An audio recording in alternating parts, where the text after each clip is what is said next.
Bert Hellinger e o dilema que mudou a sua vida. E você sabia que com essa pandemia que nós temos aí agora, com esse surto do coronavírus, talvez você esteja passando pelo mesmo dilema?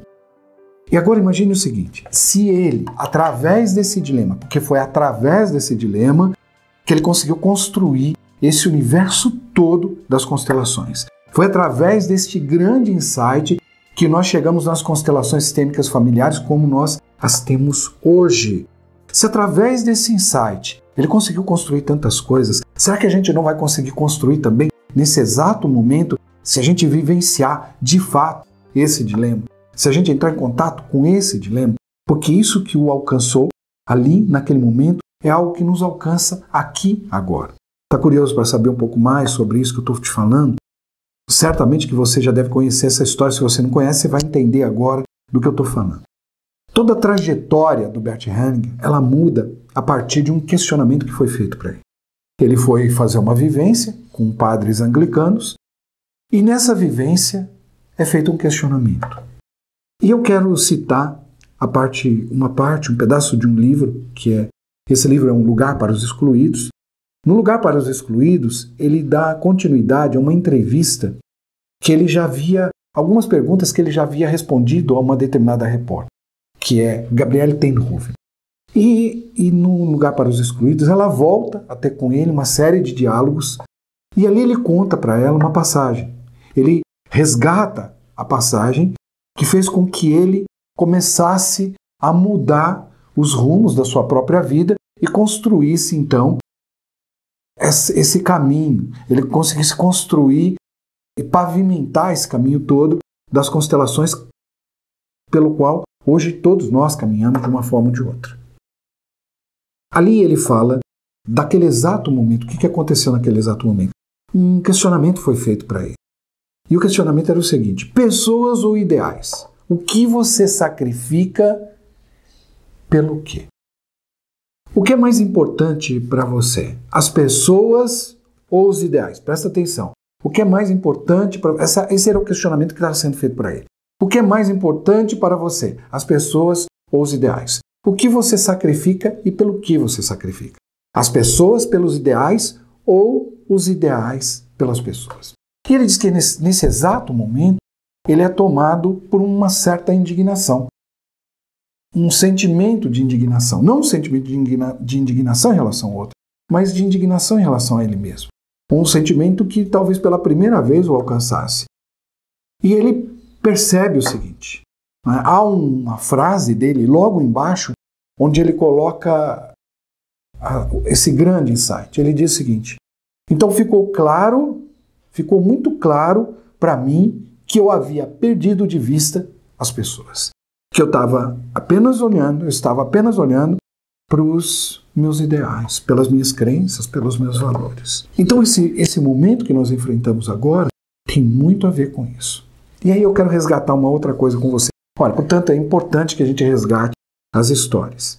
Eu estou resgatando essa história com você porque ela vai ser importante para que a gente faça a nossa própria reflexão. Esse é um vídeo extremamente reflexivo, é um vídeo para você refletir muito, é um vídeo para você compartilhar, mas acima de tudo eu gostaria que você também colocasse aí, pudesse comentar, trouxesse o seu comentário.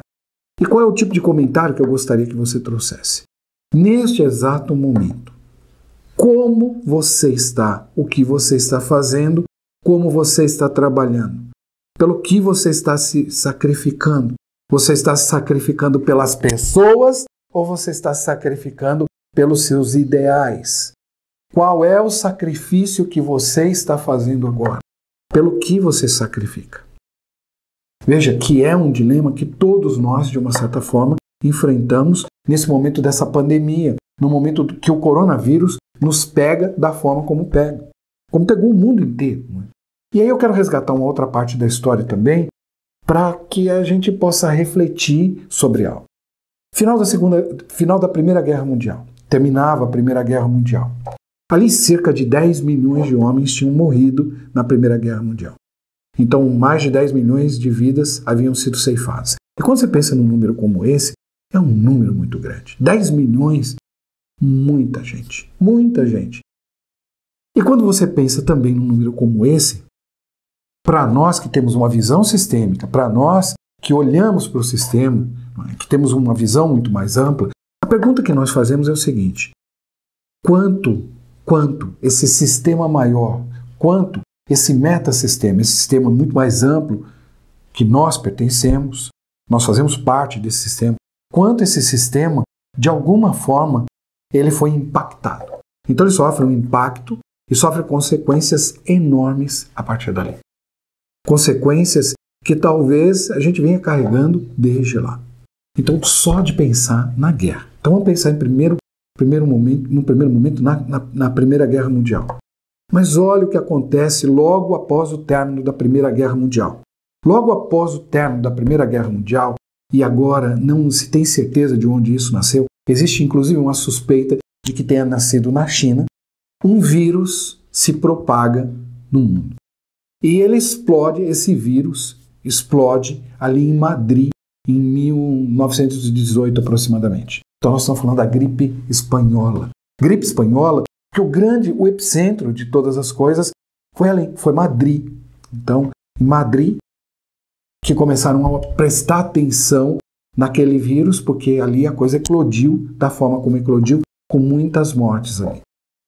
E depois estima-se que, então começa ali, e estima-se que na primavera de 1919, ou seja, saímos de maio de 1918, chegamos à primavera de 19, cerca de 3% da população mundial já tivesse sido contaminada. Ainda não se pode dizer exatamente quantas pessoas morreram naquele momento.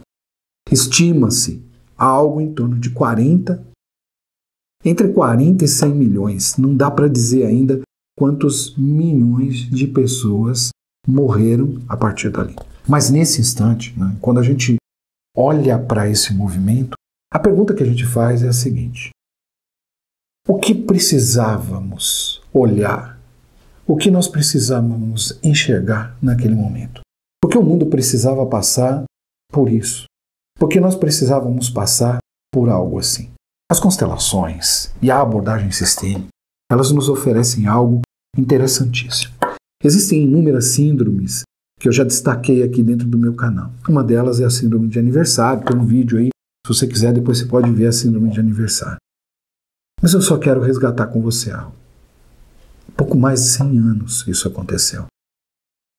Então, 100 anos, algo retorna. Em 100 anos, algo retorna. Algo retorna e retorna de uma maneira também diferente.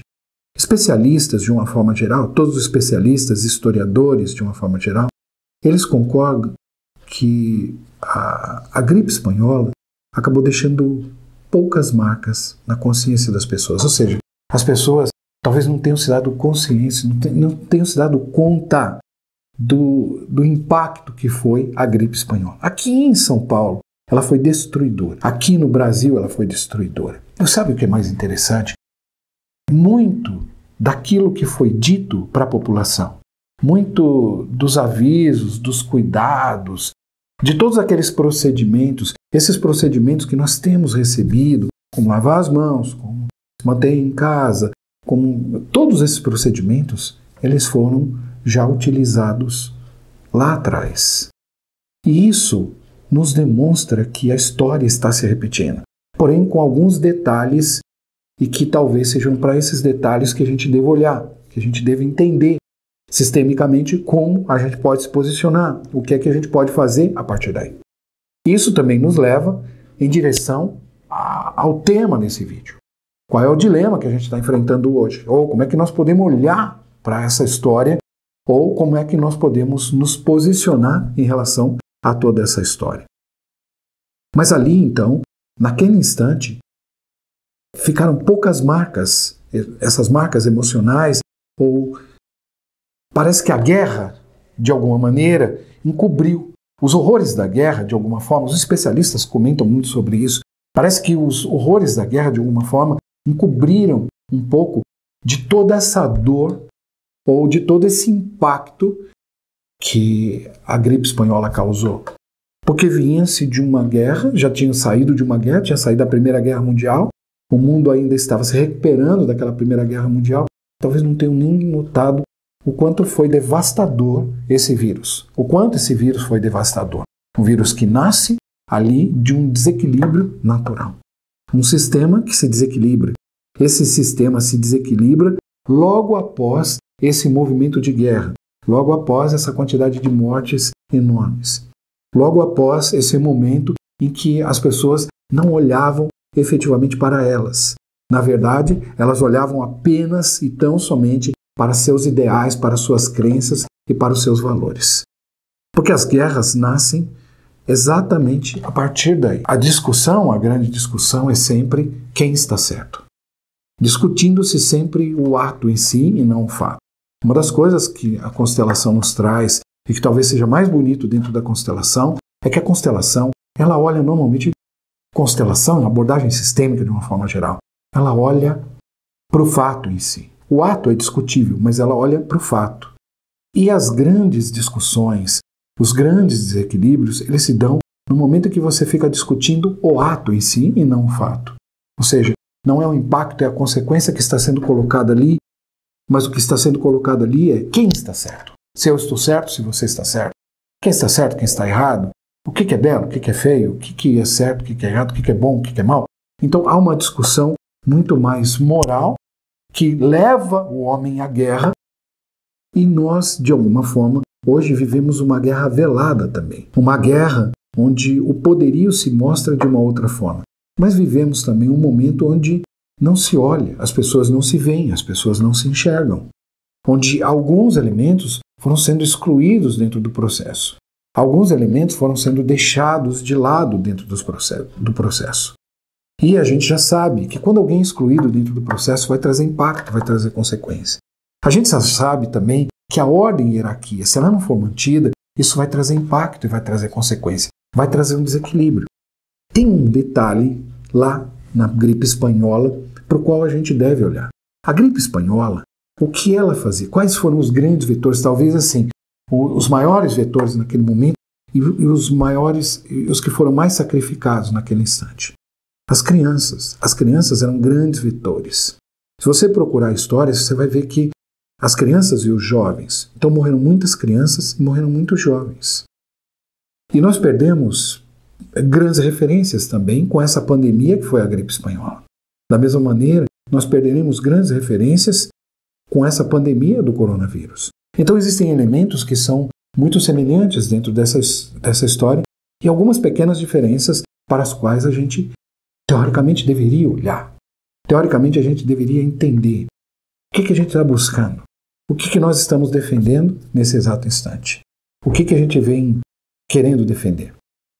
Nossas crenças, nossos ideais, nossos valores, ou então a gente tem olhado para as pessoas. Pela primeira vez em muitos anos, o globo olha para o globo. Pela primeira vez em muitos anos, o planeta olha para o planeta. E olha com um receio enorme desse processo que pode levar à morte muitas pessoas.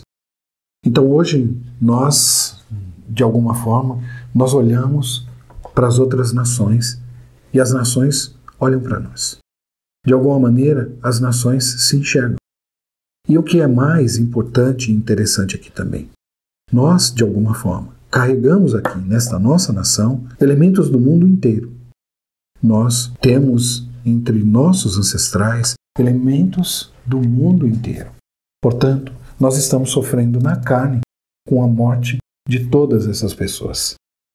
Agora, a pergunta que fica, e nesse exato instante, nesse exato momento, contrariamente ao que aconteceu com a gripe espanhola, os mais velhos estão sendo os mais sacrificados dentro do processo. De uma certa maneira, parece que já há um ajuste sistêmico sendo feito. Os mais velhos, em teoria, são aqueles que a gente já sabe como isso funciona, né? Quem vem primeiro vai primeiro. Então a ordem e a hierarquia é respeitada. Mas ainda assim,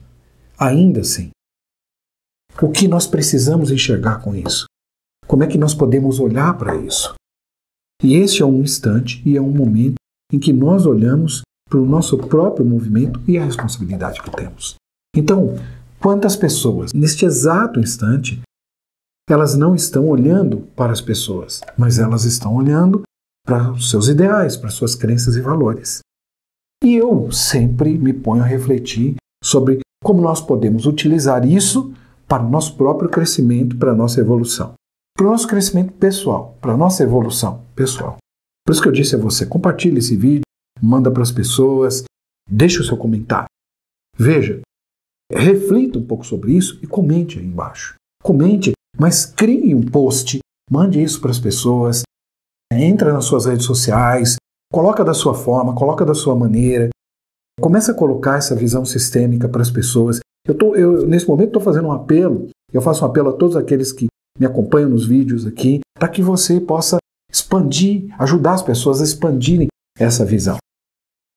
Entenda que talvez no meio daqueles 10 milhões que morreram na Primeira Guerra Mundial, no meio daqueles 10 milhões de homens que morreram lá na Primeira Guerra Mundial, estivesse lá a cura de muitos males. Homens que foram levados para a guerra e que foram discutir ideais com os quais eles talvez nem se alinhassem, mas que eram obrigados a estar. Depois disso, esse vírus que toma conta de todo mundo, que ceifa aí a vida de foram mais, em torno de 4 a 10 guerras mundiais que ele tirou. Um vírus tira um volume de pessoas, e aí já não são só homens, são homens, mulheres, são crianças que foram tirados. E quantas chances de evolução nós perdemos a partir daí? Quanta chance nós perdemos de um mundo melhor, um mundo mais justo, um mundo mais leve, um mundo mais tranquilo, um mundo onde fosse melhor para a gente viver. Será que isso também não vem nos impactando? Como é que nós podemos fazer hoje para diminuir esse impacto? Aqueles procedimentos que foram pedidos lá há 100 anos atrás, você viu que eu coloquei uma figura para você, esses procedimentos que foram pedidos lá são os mesmos procedimentos que estão sendo pedidos aqui. Mas algumas pessoas ainda estão discutindo questões políticas, ainda estão discutindo questões partidárias, ou estão discutindo outras questões, ou outros fatos, ou estão discutindo o ato que tira o foco daquilo que é mais importante, que é a vida e que são as pessoas. E a pergunta que fica para cada um de nós: será que não está claro para todos nós que de alguma forma nós temos perdido de vista as pessoas? Essa reflexão do Bert Hellinger o levou às constelações como nós conhecemos hoje. Um único homem, com uma reflexão, com um dilema, alcança o resultado que alcançou. E se uma população mundial pudesse encarar esse dilema de uma forma diferente, onde nós chegaríamos? Essa talvez seja uma questão para a gente responder internamente, para ver qual é o movimento que nós podemos criar a partir daqui e responder essa questão. Esse é o vídeo de hoje. Quero deixar com você com uma playlist, né? Você tem outros vídeos que você pode ver aí e a gente se vê no próximo vídeo. Até lá, um grande abraço.